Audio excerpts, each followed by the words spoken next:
Welcome to Big Brave Business. This is a podcast built on the belief that you can create absolutely anything for yourself. Whether it's a dream job or a dream life, it's all possible for you. I'm Amanda Nelson, a virtual assistant and digital marketer, and that's Sarah Heater, podcast producer and strategic consultant. Each week, we will share insights from working with dozens of clients, stories of how we got where we are, and encourage you to see us as your new business besties. So grab a cup of coffee and let's talk being brave in business. Welcome back to Big Brave Business, the podcast. And listen, we know we've been laying it on thick the past few weeks. So Amanda and I decided we'll go back to more of our regularly scheduled content this week. Yeah, what do you want to talk about? I thought it'd be kind of fun if we talk about, because this is kind of topical to me right now in my business and what I'm experiencing a lot is, how do you know when a client is not for you? I find that the longer I do this, that there are warning signs, and just like any relationships or red flags that I'm realizing, I'm like, yeah, probably not for me. And that doesn't make them a bad person or a bad client. I'm just not the person. You know, we've talked in the past about you're not going to be for everybody. And since I've been doing this as long as I have, I've started to really kind of realize that that's okay. Like, it's easier to say. It's another thing to be like, quit trying to force a square peg into a round hole. Like, it's just not going to happen. Sometimes you're going to have clients who are just not going to be your people, and it's totally fine because it doesn't mean that they're not great for somebody else. So I would love to hear, Sarah, have you ever had this situation happen to you? And first and foremost, what is one of your very first warning signs that someone potentially isn't a good client for you? Okay, well, I think there's layers, but that is the most Sarah answer. Every time you ask me a question on this podcast, I'm like, Amanda, that's a big question. I can't just answer that simply. Yeah. But I think there's kind of two parts, right? There's figuring out that there's a red flag or that it's not a good fit in the like sales or exploratory process, and then there's finding out they're not a good fit when you're already working together. And I think it gets easier to kind of filter people in the sales process when you've been in business for a little while, because I think when you first start, you're kind of just willing to take on any client who will pay you. Like, please just pay me. I will do anything. For sure. And as you start to learn what you do and don't like and what you do and don't want to do, your offer evolves and changes, you know, so then it gets easier to kind of set expectations or filter in the sales process. But for me, I think most of that filtering at this point comes from the sales or exploratory call or whatever conversations where I am able to be really clear about what I do and don't do. And then also, I like to try to, personality-wise, make some, like, feminist jokes throughout call and just sort of see what the response is, see what the vibe is. And if that person is totally on the same page as me, I'm like, okay, we are a great fit. I also have sort of like my warning light on in my Instagram profile. It literally says in my bio, professional feminist. So, like, I try to go ahead and just put it all out there of like, this is the kind of energy you're getting from me. Y'all heard it in the past 3 episodes. That is the kind of energy that you're going to get when you are friends with me or when you work with me. So if that's not for you, that's totally okay, but let's go ahead and get this. And part of that is because, and I don't know if this comes up for you, but a big thing, I mean, like the whole thing that I do is produce people's content. And I don't want to help people produce content that goes against my like values or what I stand for. I don't want to put my name on that. I don't want to listen to it. I don't want to deal with it. I don't want to like people less because I find out they believe things that offend me, right? So that for me, that's like a great way to try to kind of filter that a little bit so that they're not even going to sign on with me if we're not on the same page in that way, if that makes sense. So that's like, for me, that's the biggest theme of how it comes up. And that's how I go ahead and filter. Go ahead and filter. How does it come up for you? What does it most often look like? So, I have clients that I totally disagree with politically and religion wise, and it doesn't bother me. We've talked about this before, but it doesn't bother me at all to work with someone who just blatantly disagrees with me. If the work doesn't blatantly disagree with me. Right. So Yes, like yes. you can I have agree with that. whatever I kind of totally agree like, with that. I don't care if you believe that women should have rights to their own bodies or not. I don't care. I know what Well, I I do believe. care about that, but there are things I don't care about. It's just there's too many people in that category to like be stressed out about. If you are creating content that's going to tell people that they shouldn't have agency to their body, then we probably don't need Totally. to work together. But Right. like at the end of the day, I can't lose sleep over every single Republican that disagrees with me, or like I So can't. I think there's layers. I think there's a lot of Republicans that wouldn't necessarily fall on that sword. But like, yeah, there's definitely people I disagree with. I just want to be clear. It's not that I don't work with anyone. We agree 100% all the time, but there are definitely lines, and it is the content thing. That's the biggest thing, because in podcasts you tend to just like say what you think about stuff that's going on. And it's even if their business isn't built around that, Yeah. it might It come up. Yeah, I would be the first person. I've never had a situation where I'm uncomfortable with that, but if it did, I would just tell people that I'm not comfortable with that. I have mentioned on the show before, we have talked about this a little bit. I had a client who had some things to say to me one-on-one about, I don't even want to get into it or throw it out there because we hear enough of it in the news and our lives, but had some negative comments to say about a certain country in relation to some racist undertones. And Mhm. I kind of just quickly like dismissed myself from that conversation and it never came up again. That's So I've never really had a situation where I just felt like I couldn't work with somebody, but that would basically be the hold-in for me is like, I'm not going to create content or verbiage or like be your copywriter if I don't fundamentally Mhm. agree with what we're putting out there. But like what Mhm. you do in your own time is your own business. I think also I have probably a little bit more flexibility or like maybe a little bit more. It doesn't bother me as much probably because I am in the minority big time where I live down here in the South. I am like, I stick out like a sore thumb. So I'm very much, and everybody in my family disagrees with me. So it doesn't trigger me as much, or like I don't notice it as much, I guess, because I'm like, yeah, that's pretty much what I expect, because that's like the people that I live with, I see at the Mhm. grocery store are people that fundamentally disagree with literally everything that I stand for, both, Mhm. politically, religion, whatever.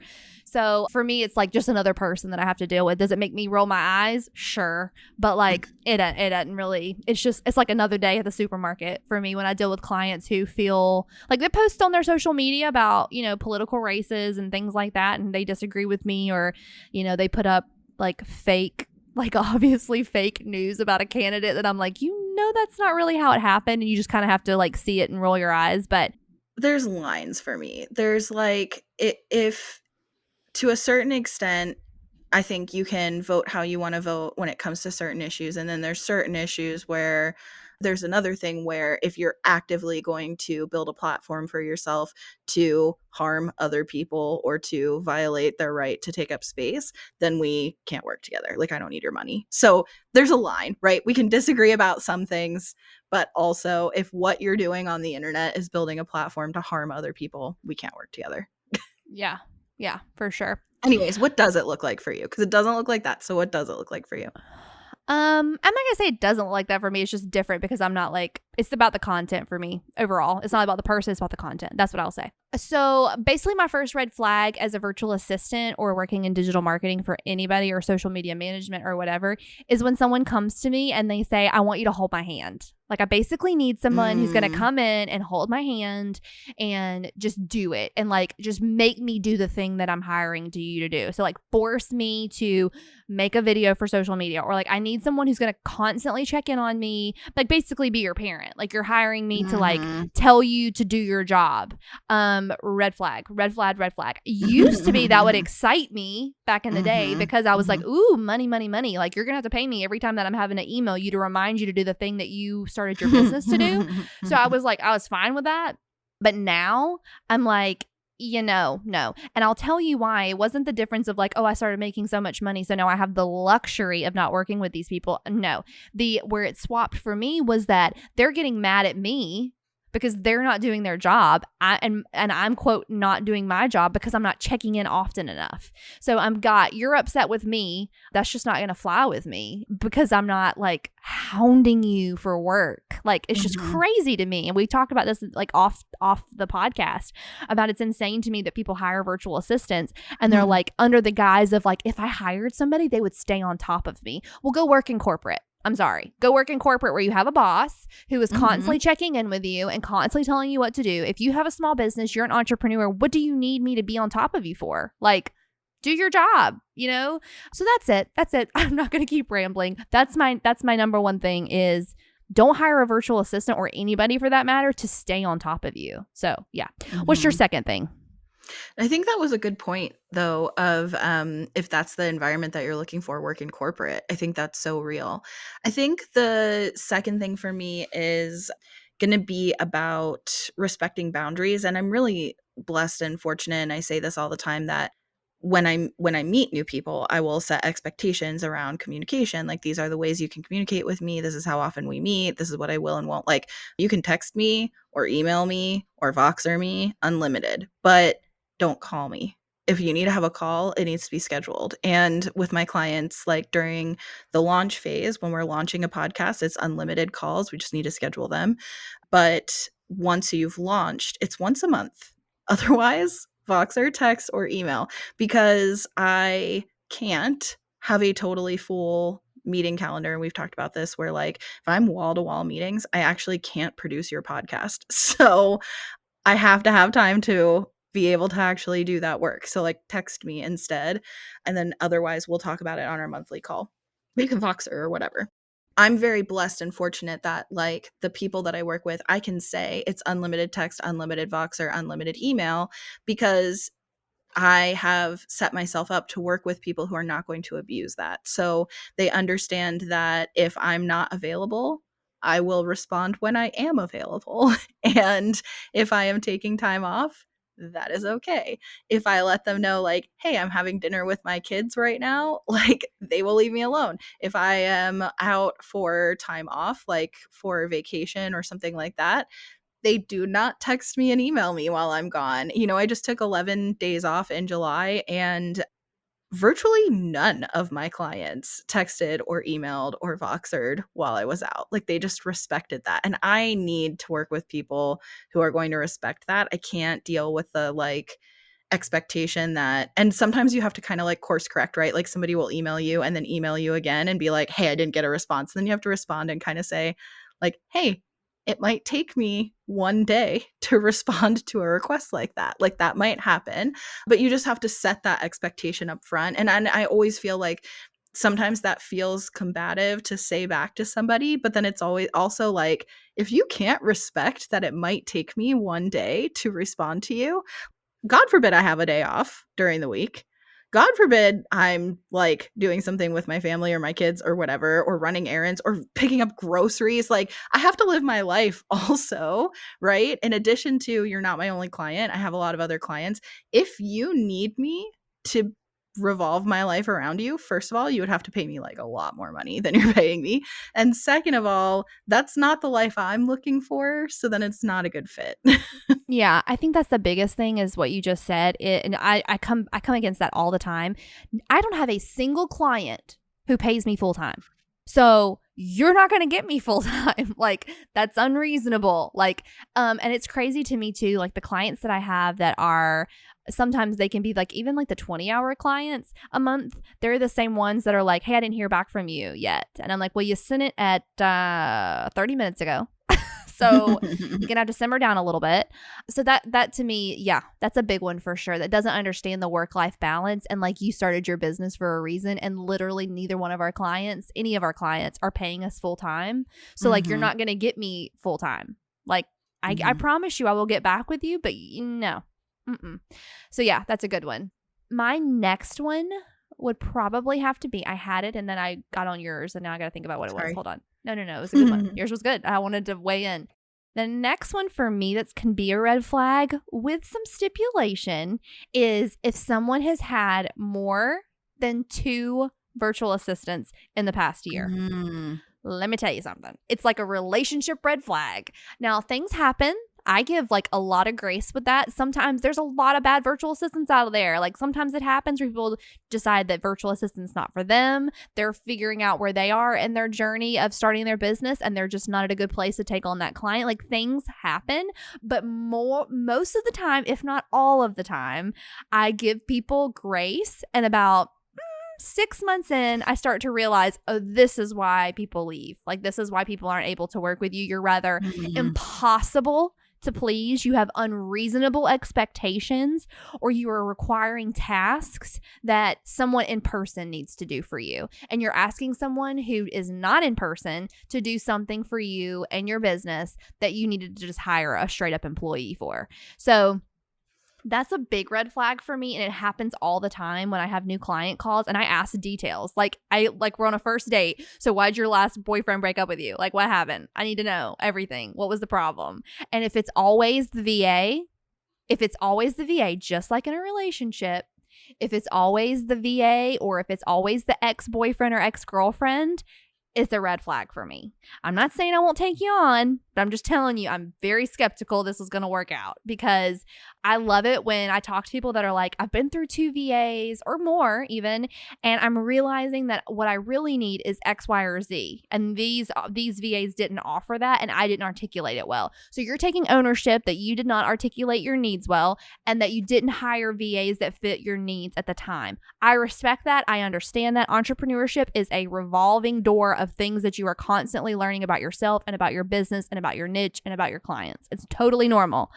But when you just straight up tell me that VA didn't call me back quick enough, or that VA took too many vacations, or that VA just didn't get my look correctly, and it's every single VA that's ever worked for you, I can guarantee you're going to be disappointed with me, because they can't all be bad. So that's my second one. Yeah, that's a good one. We talk about that a lot off the podcast, and I think it's good because it sets some clarity for me about how I can most effectively work with you and other people who work for me virtually. And it also, I think, often comes back to, like, in general, most managers suck. Like, even in corporate life, most managers suck. Most people don't have management skills or training or experience until they're doing it. And so they are winging it. And I think a lot of entrepreneurs don't necessarily know how to be good managers, and then they want to hire people, but they don't actually know how to manage people. And if management skills and management style and how to be an effective or positive manager is something that's interesting to you, please let us know, because we could give you some tips. We could definitely talk about that. So I think that's a good one. Okay, so my third one is going to be how people treat my team. Speaking of team, that's a big red flag to me. And that's a big way I know somebody's not necessarily a good fit or they are a great fit. It's not so much about how they treat me. That does matter, but I feel like pretty confident I can hold my own and I can like course correct with people. I can set boundaries pretty well. I can navigate, what I feel is and isn't respectful. I don't generally feel like I have a lot of experiences where people are disrespectful to me because I think I can navigate that pretty well, but you better treat my team well. And if you don't treat my team well, that's where we're going to have beef. Like, that's where I'm going to be like, I can't do it. If you're going to treat my team like they work for you, if you're going to treat my team like they are peons, if you're going to treat my team like they're not worth your time or energy, or you're better than them, or you're above them, or that they have like disappointed you or let you down, like, nope, that's not going to fly with me. You absolutely can't disrespect my team, can't talk to my team in a negative way. And thankfully that hasn't been a major issue, but I can remember, and I think I've talked about it on this podcast before, having a client having a client that turned over. And when I told you that they were turning over, you literally said to me, like, thank God. Thank God. Because rude. That person has been treating me like dirt. And it was more colorful than that, but I don't want to like call anyone out here. So I'm just going to like kind of leave it at that. And that made it so easy for me to not grieve a client turning over, because at that point I still didn't have really any turnover in my business. It was like super, super rare. It was unheard Yeah. of to have a client turnover. Now I've been in business long enough and I've seen like some life of podcasts where like they've podcasted for 2 or 3 years and then stopped podcasting. That's like a pretty good run, you know? Yeah. So now being in business this long, like I've had some podcasts that have turned over, but at that point, and that person had just launched too. It was like Yeah. they'd only Rude been out of the with us for gate, like man. less than 60 days, I think, at the time that they gave us notice. And so I was like, if you were already treating my team that way, this is for the best. Like, and Yeah. they self eliminated, but I'm glad that it came to that. I'm glad that it started there and it didn't come to me having to say like, you can't treat my team this way. Yeah. So we're done. As your team member, I greatly appreciate that mentality. Yeah, that person was rude. Was rude. But again, I definitely think it worked out for the best, for sure. Mm-hmm.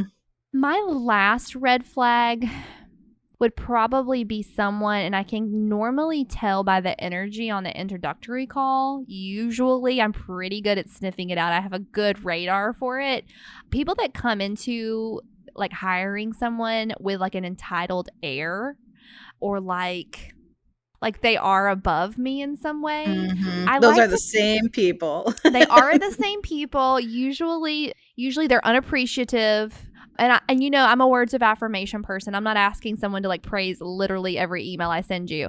But there is like, when obvious effort has been given, like, let's acknowledge that. I acknowledge it in you. Like, I always, like, very rarely do I not try to give a compliment very often. It happens very naturally for me. I know it's not for most people to be complimentary verbally, and not everybody has to do that. But what I don't love is when someone doesn't acknowledge obvious effort. Like, we're in this together. And that goes back to, that's why I hate the term virtual assistant, because assistant Mm-hmm. it says I'm beneath you. I love it when people I'm think of here it to as a serve part. you. Yeah, Yeah, or like, and I like think of it as a partnership. Like, totally. if you treat me like a partner in your business, your success is my success. I genuinely feel that way about every single person that I work with. I am invested in your business, or I wouldn't work with you. Like, I want you to make money. Like, I have a client. She owns Creative Edge Travel. If you're looking to go to Italy, she's one of my favorite clients. I love all of them, but she's a great client. And she asked me very early on, and I think I've even talked about this on the show. She sent me a questionnaire, and it was things like, how do you like to be praised? Like, do you like public displays of appreciation? Does a Starbucks gift card work better for you? Public displays of appreciation. She asked about that. She asked about my family. She gave me a big questionnaire, and it was all about basically getting to know me as a person. And I filled that out. We've been working together almost a year now, and or at least it feels like it. Maybe it's been a little bit less, but I can tell that she makes an effort to do the thing that I have put on the form, which is, I like verbal, like, let me know if I'm doing a good job. I don't care anything about giving me money. Like, I love money. I love raises. That's amazing. I love Starbucks gift cards, but like, I appreciate that, and then it's out of my mind. But what does stick with me is at night, when I'm trying to turn my brain off of work and try to remind myself that I did a great job that day, I remind myself of the nice things that my clients have said to me. Sarah is amazing. You're amazing at this. Thank you. You do a great job, because you know that I care about stuff like that. So like, when people come in and they don't care anything about like being appreciative or like understanding or like supportive human to human, I can normally feel it on the first call. Typically it's in the air of how you show up. Like, are you excited to potentially interview me? Are you excited that we may get to work together? Or are you just doing this because someone told you on your team you needed a VA? Like, it's all about the energy that we show up with in our work together that really makes all the difference to me, like, whether or not I'm going to keep you on as a client. Like, this is mutual. Like, do I want to work with you? If I don't, I will let you go and let you find someone else that it works well with that behavior. But it just doesn't, it's not going to get me up in the morning and get me excited about your stuff. But I have a new client that I've been working with for a couple of months now. I say new, for a couple of months now. And my book of business is full. I'm not taking on any new clients until like summer of next year, I hope. But she has a calligraphy subscription box, and she's called Simply Lettered Studio, and she's amazing. And she sends me messages and says, hey, so-and-so amount of people signed up for my giveaway that we ran. Yay. I just wanted to celebrate with someone. I love that. Don't think that people don't care on your team. People want to feel invested. And I think that's a big thing that entrepreneurs don't really think about. Like they think it's just they're a one-woman show, one-man show. They have a support team. That's great. But that we don't celebrate or want you to succeed. I was like, yes, girl. Like I had to send her a video and be like, we got more people than we thought we were going to get signed up on your email list this month. That was amazing. So it goes a long way is all I'm trying to say. Woo, Lordy, that one was long, but that's, I'm very passionate about it. Like treat me like a human. I'll treat you like a human. I'll treat your business like my business and we'll all make more money. Won't that be great? And we'll all enjoy it more. How exciting. So when people show up with that like negative energy, I'm like, I literally want to text them and be like, you okay, bro? Like, you all right? Because it's not that serious. Yeah. I get really defensive of you because we talk about this so much off the podcast, and I feel like a sister energy. Like, don't hurt my friend.